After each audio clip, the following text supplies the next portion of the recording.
Hola, bienvenidos a tu podcast Conectados. Hoy tenemos un día muy especial. Queremos darle la bienvenida a alguien que amamos mucho, a nuestro padre espiritual, apóstol Manuel Vélez desde la ciudad de Guatemala. Es una bendición tenerle con nosotros, padre, en este podcast. Gracias, de verdad me siento muy honrado, muy bendecido y gracias por hacerme parte de este podcast para estar aquí contigo. Eh, Conectados, padre, es un podcast donde nosotros hablamos de muchos temas importantes que puedan edificar a la familia, a la sociedad y sobre todo a mucha gente que pueda estar en momentos difíciles. Pero queremos a través de nuestros testimonios poderle revelar a la gente secretos o cosas que le puedan servir. Y para eso quiero hacerle un par de preguntas ahora de hijo a padre para poder conocer un poquito más. ¿Cuánto tiempo conoció al Señor? Bueno, yo conocí al Señor hace exactamente 23 años. Recuerdo que fue en un mes de abril del año 2001. ¿Cuántos años tiene entonces? Casi 23 años. 24 años vamos a cumplir ahora en este abril del 2025. ¿Cómo fueron sus comienzos? ¿Cómo fueron los comienzos de Manuel Vélez dentro de la iglesia? ¿Cuáles fueron sus primeras funciones o su primera pasión donde comenzó? Mira, yo creo que siempre hay algo que recalco en algunas de las prédicas o hago mención en algunas oportunidades, y es que primero yo no quería ser cristiano evangélico y mucho menos pastor, ¿verdad? Y creo que uno de los topes que uno siempre tiene antes de iniciar su vida en Cristo es que primero no quieres dejar la vida de pecado, no quieres dejar la vida, como solemos decir, la vida del mundo. No es que seas transportado a otro planeta, pero no quieres dejar la vida que comúnmente tenés. Y creo que otro de los topes es que de pronto, te estoy hablando hace casi 24 años, es que de pronto uno llega a una iglesia y como uno llega de ser una persona desconocida y el ambiente desconocido para uno, de repente no es tu hábitat, no es el movimiento a lo que uno está acostumbrado, y creo que eso a veces te limita a buscar un poco de Dios, ¿verdad? Como uno verdaderamente desea, y es ahí donde yo creo que tiene que tener un encuentro con el Señor para poder apasionarse por lo que Dios pueda tener preparado para uno. Ahora, ¿existió algún punto de quiebre en el cual a través de eso usted dice yo necesito a Dios? Sí, yo creo que todas las personas que venimos a los pies de Jesús es porque nos encontramos en alguna etapa de nuestra vida donde creemos que solo ya no podemos y la única solución para nuestras vidas es Dios. Pero fue algo específico ahí para que la gente conozca que usted dice yo necesito. Bueno, después de rodar por el mundo, o después de estar viendo uno que su vida se va consumiendo en algunas cosas y te vas hundiendo en algunas situaciones donde no hay una respuesta de lo que estás haciendo, creo que es ahí donde uno necesita a Dios. Y quiero aprovechar este espacio. Hace algunos días conocí a una persona que me dijo que era ateo, pero hubo algo que él notó en mi persona y me hizo la remembranza y me dice, mira, me gusta con el outfit que hoy andas, me llama mucho la atención, eres pastor, y yo sí, mucho gusto. Y pues yo le pregunté si iba a la iglesia y él me dice en ese momento, mira, yo no asisto a la iglesia, yo soy ateo, pero me llamó la atención, ¿verdad? En la manera que estás. Y yo le decía, posiblemente hoy no creas en Dios porque pues crees en el universo, crees en tu persona, crees en todo, pero, y seguramente tal vez por las redes pueda verlo esto, ¿verdad? Pero él también quedó de alguna manera marcada la conversación, porque yo le decía, hoy tal vez no necesites de Dios, pero va a llegar el día en que vas a necesitar de Dios. Y es que creo que es algo que suele suceder con todas las personas. De hoy tal vez tengamos el carro, la casa, el dinero, el título, la posición, todo lo que quieras, la fama, pero llega ese punto de la vida, independientemente quién seas, cuál sea tu carrera o tu plataforma en la vida, vas a necesitar de Dios. Y yo creo que es ahí donde todos los que hemos venido a los pies del Maestro hemos necesitado ese toque en nuestra vida.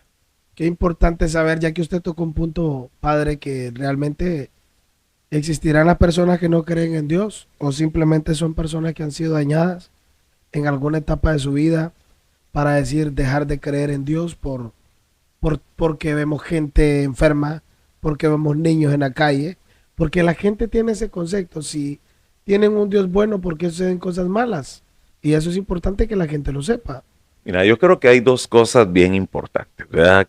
Creo que existe la clase de personas que sí, verdaderamente no existe para ellos Dios, porque simplemente no existe y no es que haya ocurrido algo en sus vidas. Y creo que existe la otra parte o otra clase de personas que dejaron de creer en Dios. Dejaron de creer en Dios porque alguien les hizo daño, porque alguien los lastimó, incluso hasta gente que ha sido creyente, ¿verdad? Gente que ha sido cristiana, que ha estado en alguna iglesia, que ha profesado alguna religión, dejó de creer en lo que antes creía porque estando aún dentro de una misma iglesia, una religión, alguien los dañó y por ese daño, por esa fragmentación, pues alguien dejó de creer simple y sencillamente en Dios. Se convierte el Señor, sus primeros pasos dentro de una iglesia, ¿cuáles fueron? Bueno, yo empiezo a asistir a la iglesia los días viernes, recuerdo, algunos viernes yo le decía a mi esposa, alístate, ve a la iglesia y yo llego. El asunto es que yo ya nunca llegaba, ¿verdad? Pero cuando empezamos a asistir, fue un punto de determinación y creo que es ahí la parte importante donde todas las personas que vienen a los pies del Señor tienen que estar determinadas con lo que quieren en su vida, ¿verdad? Recordemos que en el Señor tenemos un libre albedrío y uno decide qué es lo que uno quiere. Es más, la palabra dice, yo pongo delante de ti el bien y el mal, la bendición y la maldición, la vida y la muerte. Elige lo que mejor te parece. Y es ahí donde creo que uno decide elegir qué quiere. Yo decidí hace casi ya 24 años elegir esta vida. Este es el camino que deseo y de pronto, y es el camino que quiero. Y le decía a alguien en alguna oportunidad, voy a decirte algo, si Dios existe, esta es la vida que quiero. Si Dios no existe, esta es la vida que quiero. O sea, tenés que estar demasiado cegado y no poder entender y comprender que la vida que Dios quiere para el ser humano es la mejor vida que puede existir. Y claro, eso no descarta batalla, necesidades, luchas, pruebas, tentaciones. O sea, nadie está exento de eso. Algo que usted nos ha enseñado, pero me gustaría que la gente, nuestra audiencia, lo pueda conocer, es que usted comienza a servir dentro de una iglesia y en el poco tiempo de servir, eh, lo nombran o lo posicionan como pastor de la iglesia. Sí, al año y medio, es decir, a los 18 meses de estar ya dentro del Evangelio, pues sucede por ahí alguna situación dentro de la iglesia en la cual yo me quedo a cargo de un pequeño grupo. Recuerdo que la conversación, el trato, fue que yo me quedara a cargo con el pequeño grupo, ¿verdad? Y luego pasaron 6 meses, 7 meses, y de repente yo le hablo al pastor que era la cobertura de la iglesia que pues era importante que mandara un pastor, ¿verdad? Porque pues, yo no era el pastor, yo estaba haciendo el mejor esfuerzo. Eh, ¿Qué te puedo decir? El pastor me dice, no, el pastor es usted. Y creo que si hoy preguntas en una iglesia y decís, a ver, levánteme la mano, ¿quién quiere ser pastor? No es que todo el mundo va a levantar la mano que quiere ser pastor. ¿Ve? Yo creo que cuando ya Dios tiene un plan diseñado para uno, uno quiera o no quiera, estés preparado o no estés preparado, salgas de un instituto bíblico o no lo salgas, cuando Dios llama a alguien para esto, Dios lo va a capacitar. Obviamente en el caminar uno tiene que equiparse, hacerse Ahora, herramientas. es importante lo que usted está diciendo. Una cosa es que Dios te llame y otra es que tú quieras ese ministerio, ese don. ¿Cómo podemos instruir a la gente hoy en día para que pueda saber de que un ministerio, un llamado, no es que alguien te cargue la mochila, la maleta o te den algún beneficio, sino que el ministerio tiene que ver con sacrificio? Sí, aparte del sacrificio, creo que tiene que haber algo ahí en el corazón. El llamado tiene que ser algo del corazón, ¿verdad? Yo creo que es un sentir que uno siente, una pasión que uno siente en su corazón. Imagínate si yo te hablo de 18 meses sin ser formado, sin ser equipado. Hoy en día, la mayoría de ministros y de iglesias equipan a su gente, preparan a la gente, disipulan a la gente. Y mientras uno está en esa preparación, ¿verdad?, académica dentro de una iglesia, dentro de un ministerio, pues uno va teniendo el sentir de qué es lo que uno quiere hacer, pero en mi caso no fue así, me agarraron, como dicen, a quemar ropa, me lanzaron al agua y ahí con el transcurso de los años me han ido tirando el salvavidas para que uno vaya avanzando en el ministerio. Qué bueno. Que nosotros podamos entender que si Dios nos llama, como usted dice, nos va a capacitar y sobre todo va a haber un respaldo de Dios. Bien, y que recordar que cuando Dios llama a alguien, independientemente de cuál haya sido la condición de vida, bueno, bíblicamente tenemos a un montón de hombres, que la mayoría de hombres dentro de la escritura, como profetas, apóstoles, hombres a quienes Dios usó de una manera extraordinaria, fue gente que venía de una vida posiblemente sin esperanza para muchos, y es ahí donde se cumple el pasaje de la escritura cuando dice que Dios, ¿verdad?, de lo más vil y menospreciado, ¿verdad?, ha elegido, ha escogido en este mundo para que dé testimonio de él y para que le pueda servir. Qué importante. Otro punto que queremos preguntarle, papá, en esta hora es ¿cuáles han sido los desafíos más difíciles que usted vive dentro del ministerio, que usted dice, la verdad, sentía que no me podía levantar hubo ese tiempo de aprete dentro sea del ministerio para poder continuar y cómo logró superar ese proceso? Bueno, mira, creo que hay muchas cosas por las que hoy, como ministros, podríamos decir de las distintas circunstancias. Dijo alguien por ahí, ver desde mi ventana o de mi balcón es tan fácil, pero estar en el balcón de otro dentro no es tan sencillo. Es como estar en los zapatos de otra persona, no es tan fácil, ¿verdad? A veces juzgamos a alguien, señalamos a alguien por qué cojea para caminar, por qué camina no de una manera correcta, y hablo de lo físico, pero puede hacer que aquella persona en el pie tenga una uña encarnada, tenga un hongo, un zapato apretado, y señalar siempre y juzgar siempre será fácil. Ahora, ¿por qué hablo esta parte? Porque yo creo que dentro del ministerio, dentro del llamado ministerial, hay muchas circunstancias de las que nosotros pasamos o atravesamos, por las que en algún momento podemos sentirnos desanimados, frustrados, decepcionados en este caminar. No es solo que todo el tiempo está saliendo bien, ¿verdad? Aquí hay decepciones, aquí hay infidelidades, deslealtades, y hablo por parte de aquellos a quienes les has tendido la mano, les has ayudado, les has abierto una puerta, los has sentado tal vez en la sala de tu casa, en tu comedor, los has metido al carro. Aparte de todas las batallas humanas que uno puede tener como persona, como un hombre normal, natural, etcétera, etcétera, ¿verdad? Son cosas que...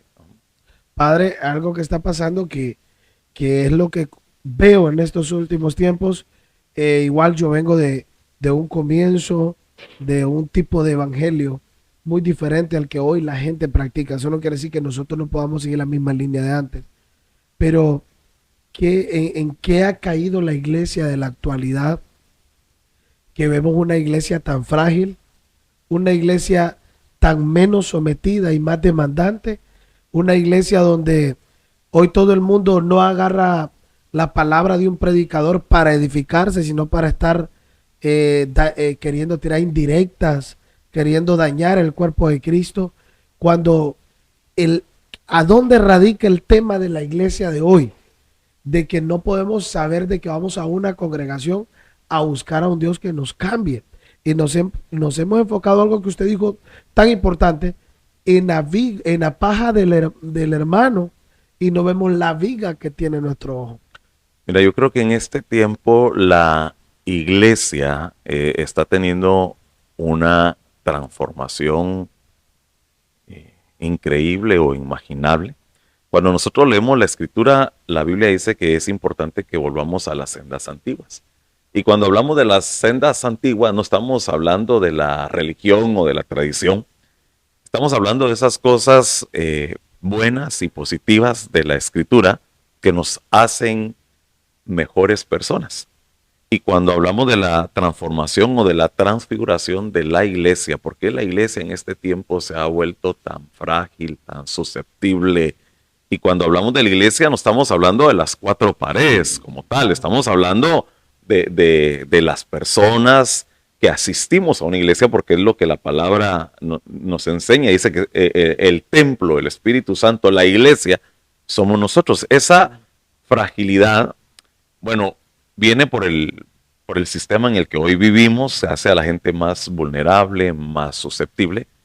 Yo creo que una de las cosas por que a veces la iglesia pasa ese momento es porque a veces los ministros también tenemos un poco de culpa porque somos un poco más abiertos, porque permitimos un poco de más libertades por el temor de que alguien no se vaya a ir de una iglesia, por la capacidad, por la habilidad, por el talento, por el don, por la posición, por la persona como tal. Y yo creo que es ahí donde entonces la iglesia comienza a fragmentarse. Hay estrategias que hoy en día como ministros hacemos para multiplicarnos, para crecer, para hacer iglesia, pero recordemos que la esencia del evangelio no cambia, sigue siendo la misma, y la misma palabra dice: el cielo, la tierra podrá pasar, pero su palabra permanecerá. O sea que Tenemos que volver a reconocer, Padre, de que necesitamos un cambio. Yo creo que ahí debemos de partir cuando nos olvidamos de que todavía no somos perfectos. por ejemplo, mira, yo recuerdo que mi pastor hacía campañas de 31 días de oración, Santo. y con aquel predicador que está allá en un púlpito diciéndote, cambie su vida, cambie su matrimonio, usted necesita buscar de Dios, que en estos tiempos, si sos tan directo con alguien, Ay, hablándole por su nombre, o sea, estamos en una era tan de cristal que aún hasta dentro de la iglesia la gente está como de cristal, ¿verdad? Y entonces a veces es más fácil irse de un lugar, cambiar porque le dicen a uno sus verdades, ¿verdad? Que es lo que a veces no queremos escuchar. Y creo que cuando hablo de los 30 días de oración, imagínate hoy venir si tenés a la semana un servicio, un culto de oración de 1 hora 40 minutos, y no te llega la mayoría, te llega la minoría. pero si invitas a un profeta que trae empoderamiento, la iglesia se llena. Claro, porque regularmente el creyente anda buscando lo que verdaderamente él quiere oír y no lo que Dios quiere decirle. La iglesia se ha vuelto más emocionalista que espiritual. Definitivamente, yo creo que no podemos dejar de ser emocionalistas porque como seres humanos tenemos emociones, pero yo creo que hay algo que ver fundamental y es la convicción. La convicción te da espiritualidad. Cuando estás convencido de algo, sabes que si no pasa hoy puede pasar mañana, si no pasa mañana puede pasar cualquier otro día. Sí, porque conocíamos personas en tiempos de antes donde su pasión no era que le dieran un privilegio, que le dieran un nombre, porque ahora eso es lo que más se busca dentro de una iglesia. Su pasión era ir a orar a la iglesia. Yo recuerdo que todo el mundo pedirle las llaves de la iglesia al pastor era un privilegio para ir a orar. No, y recordar que no solo eso, hoy hay que hacer alguna serie de entretenimiento para que la iglesia en la media vigilia, que empezó a las 7 de la noche y va a terminar a la 1 de la mañana, no sea aburrida.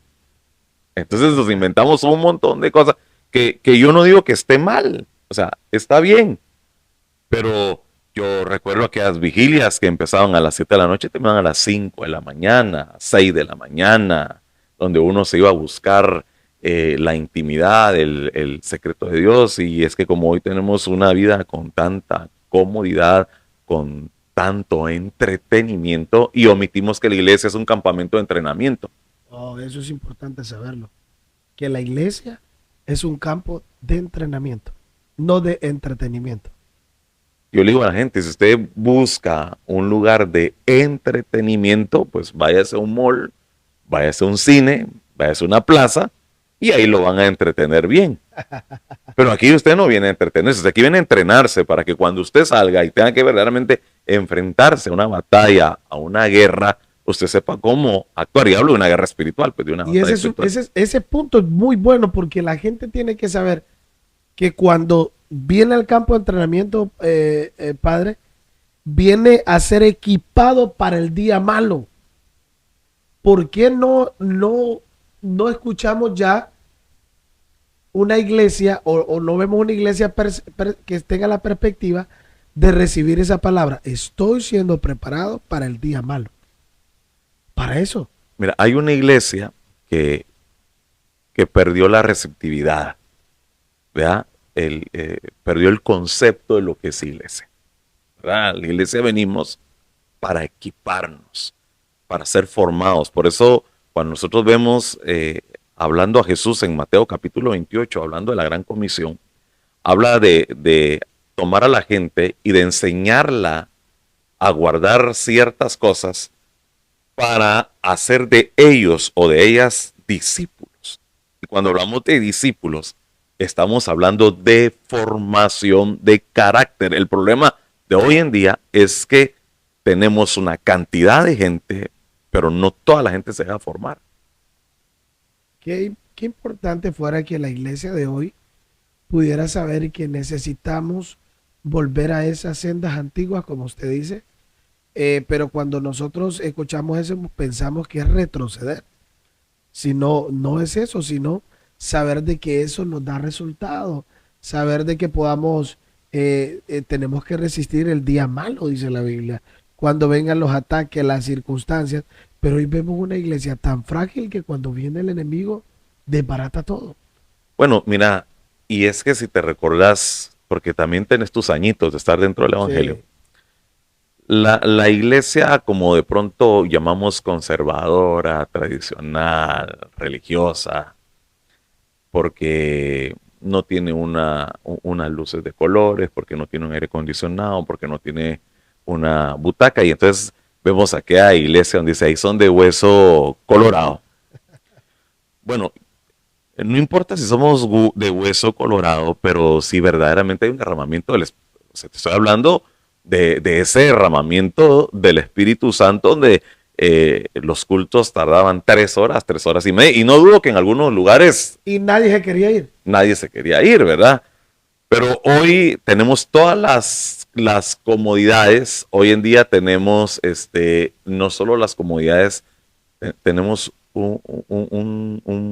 una buena silla, un buen audio. Se le busca las mejores comodidades para que la gente Sí, esté. y la gente es menos receptiva a la presencia del Espíritu Santo. Sí, es Porque verdad. te digo algo, o sea, porque somos cristianos a veces solo del templo, de 2 horas, del ratito, de la emoción, y olvidamos que en casa hay que seguir orando, olvidamos que en casa hay que seguir leyendo la Biblia, omitimos que tenemos que seguir siendo seres espirituales aun cuando estemos laborando, y no hablo de ser religioso, no hablo de ser legalista, hablo de esa parte que nos corresponde como creyentes seguir dando testimonio de lo que profesamos.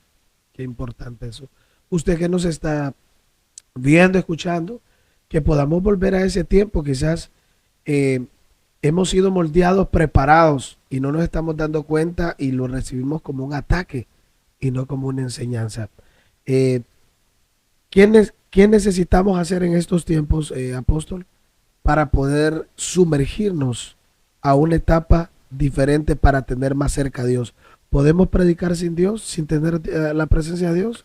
¿Podemos ministrar sin la presencia de Dios? Mira, yo creo que ahí los dones son irrevocables.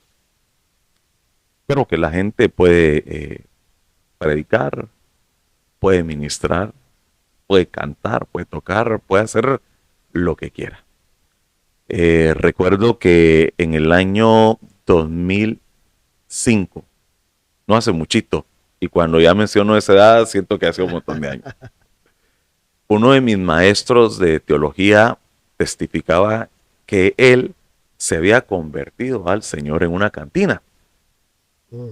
y que la persona que lo evangelizó había sido cristiano.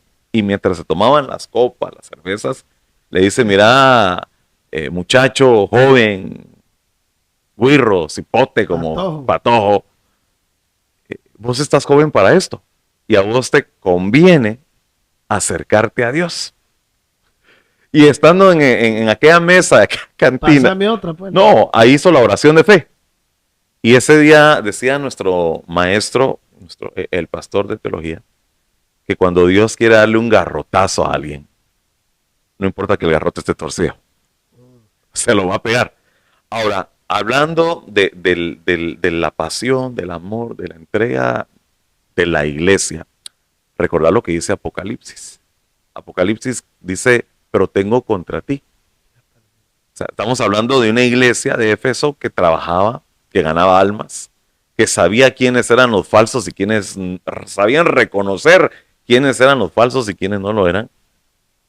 Pero era una iglesia que sistemáticamente estaba programada para hacer una labor, pero había perdido el amor, que era lo más importante. Y creo que hoy en día, todo lo que vivimos, el modernismo, la actualización, la tecnología, de pronto nos hace ser personas eficientes. Pero entre la eficiencia y el amor, lo más importante es el amor por él. Padre, las familias necesitamos ser fortalecidas, pero ¿qué de aquellos padres que hoy están luchando con hijos fuera del Evangelio? Pastores que hoy están luchando con hijos fuera del camino del Señor. Mira, es un tema difícil, podríamos culpar al papá, podríamos culpar a la mamá, podríamos culpar a los hijos. Yo creo que es un tema difícil de poder buscar responsables. Mi consejo es, no dejes de orar por tus hijos, no dejes de orar por tus padres, no dejes de orar por tu esposa, por esa gente que amas, porque si dejamos de orar, dejamos de creer que Dios puede hacer una obra. Yo soy producto de la insistencia de un padre, ¿verdad? Soy producto de la oración de alguien que creyó que Dios podía hacer algo en mi vida. Yo lo he testificado algunas veces y siempre lo tengo muy presente.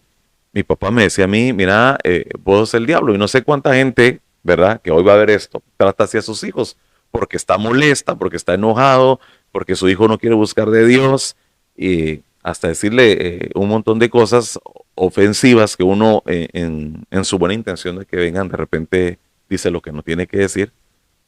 Yo recuerdo que estuvo ahí mi papá insistiendo y recuerdo que algunas veces fui a la iglesia por complacerlo a él. Obviamente, después de 24 años, yo digo, ¿por qué no hice caso antes? ¿Por qué no obedecí antes? Pero uno va entendiendo con el tiempo que Dios tiene su plan, que Dios tiene sus tiempos, que tiene sus kairos, ¿verdad? Su momento, y muchas veces no es cuando nosotros queremos. Lo cierto es que cuando hay una palabra desatada, una palabra dictaminada sobre la vida de alguien, los ojos de aquel estén abiertos o cerrados, la palabra se va a cumplir, sí o sí. Casado con nuestra madre espiritual Mónica. ¿Cuántos hijos, padre? Bueno, tenemos 3 hijos, ¿verdad? El mayor de 24 años, la segunda de 18 y la tercera que va a cumplir 17 años. Hace 24 años. Bueno, ahora mismo, dentro de un mes, estamos cumpliendo 25 años de casa. Wow, qué bendición. Qué bendición y qué hermoso ejemplo. ¿Qué ha dejado este 2024 para el apóstol Manuel? Bueno, como dice por ahí la canción, eh, otro año ya se ha ido. Me dejó una burra. Una chiva, una vaca y una suegra. Yo creo que ha dejado este año 2024, ha dejado un año con, con muchos logros. ¿Sí? Eh, por supuesto, cuando vemos los logros, vemos que muchos de los logros y de las enseñanzas y de los aprendizajes no los aprendes siempre en el escenario, en la plataforma, ¿verdad? En la victoria, sino nos suele pasar como David, peleando con el oso y león allá atrás del escenario, atrás de la plataforma, y creo que las mayores experiencias o las mejores enseñanzas las ganas a través de las dificultades. Y así como han habido logros, pues también han habido dificultades, y lo lindo de estar en Cristo es que uno aprende a ver las cosas de una muy buena manera, ¿verdad? La Escritura dice que aprendamos a tener contentamiento no importando cuál sea nuestra situación. O sea que 2024 ha sido un año de mucha enseñanza.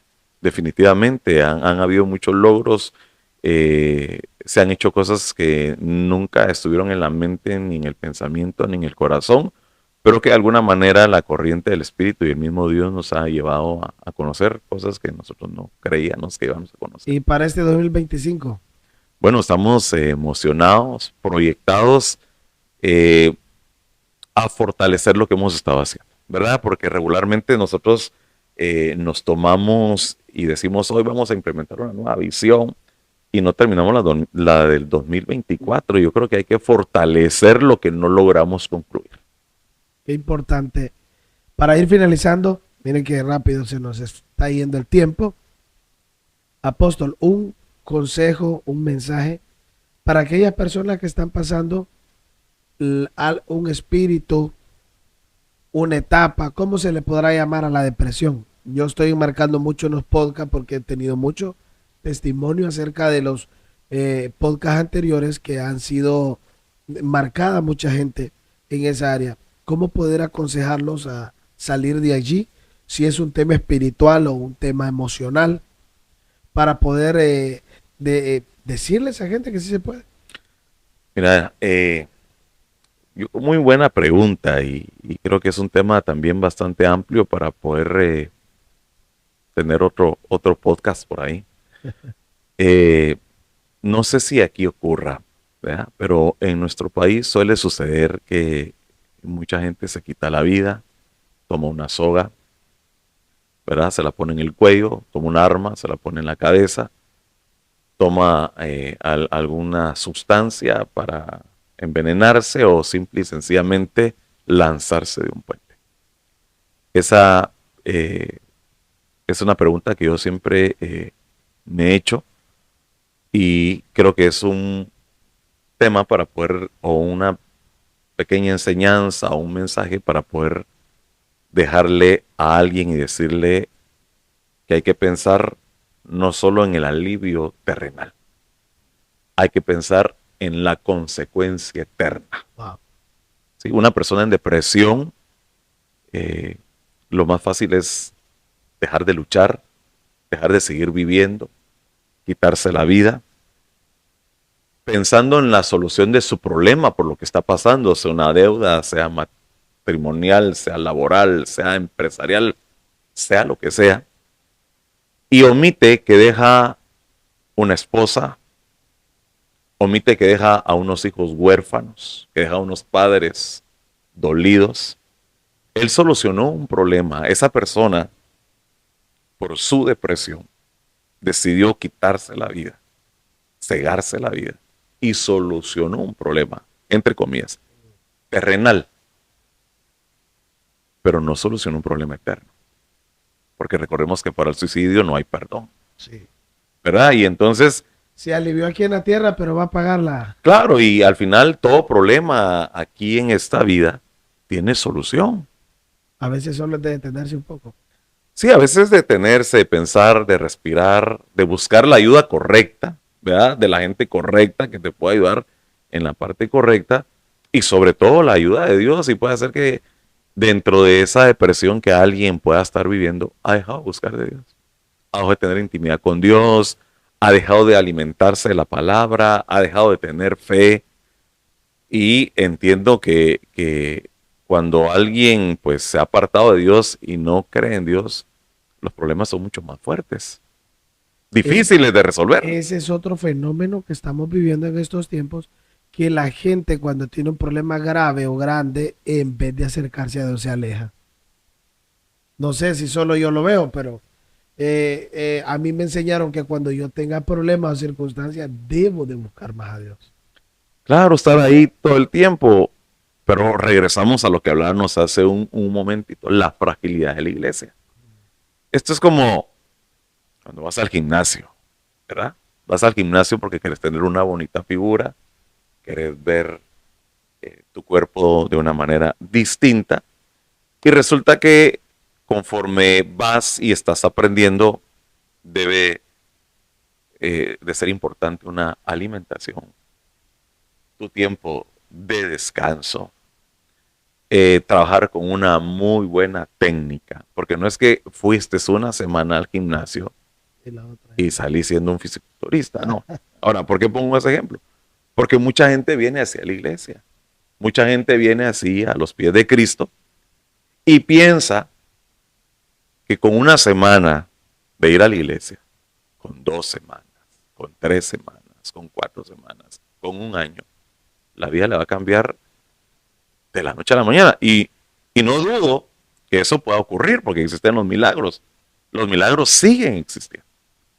El punto es que tenemos a Dios como un 911, como un bombero, como un asunto de emergencia. Y solo cuando lo necesitamos, lo buscamos. O sea, imagínate en todas las cosas que hubieses perdido si no te hubieras atrevido a creerle a Dios. Hace 20 años atrás, cuando fuiste despreciado, humillado, maltratado, con problemas, con necesidades, y creías en un sueño, porque hoy vivís un sueño, Claro. ¿verdad? Si hubieras desistido a eso, o sea, no es que uno tenga una mega fe, o sea, no se necesita una mega fe. La Biblia es, Claro. es tan clara y dice, si tuvieras fe, Claro. como algo pequeñito, o sea, a veces eso pequeñito nos causa tanto daño en nuestra vida que dejamos de creer y dejamos de hacer. Y esto es de perseverancia, esto es de resistencia, esto es de resiliencia, esto es de soportar, esto es de creérsela, esto es de ser lo que la Biblia dice, ser como esos árboles plantados junto a las corrientes de las aguas que aún en tiempo de sequía su hoja no cae y sigue dando fruto. Pero el problema es que cuando no vemos una respuesta y tomamos una palabra en la emotividad y no en la convicción, es como la parábola del sembrador, la semilla que fue sembrada junto al camino, junto a los pedregales, junto a los espinos, no dio fruto, pero hay una palabra que cayó en buena tierra y fue la que dio buenos frutos. Y esa es la gente que se mantiene perseverando, esa es la gente que se mantiene resistente. O sea, no hay problema en esta vida que no se pueda solucionar. O sea, hay un dicho que dice, no hay enfermo que dure, ¿verdad? No hay enfermedad que dure 100 años, ni enfermo que lo resista. Enfermo que come no se muere. Entonces, el grave problema es dejar de alimentarse espiritualmente cuando pasamos procesos. Bueno, creo que estamos llegando al final de este podcast. A Padre Apóstol, ha sido una bendición. Nos quedamos, me llevo a usted que está ahí conectado también, volver a tener esa esencia por el cual nacimos, crecimos y hoy somos lo que somos. Apóstol, gracias. No, a ti, gracias por este espacio, por este tiempo. Muy contento de estar aquí. Así que bueno, no va a ser la primera ni la última, vamos a tener más adelantito. Pero bueno, gracias porque siento que estamos cerrando en este proyecto de podcast a lo grande con personas como usted. Así que bueno, muchísimas gracias por haber estado conectado en este podcast. Nos vemos en nuestro próximo. Ayúdanos a compartir para que muchas personas puedan ser más bendecidas. Dios te bendiga.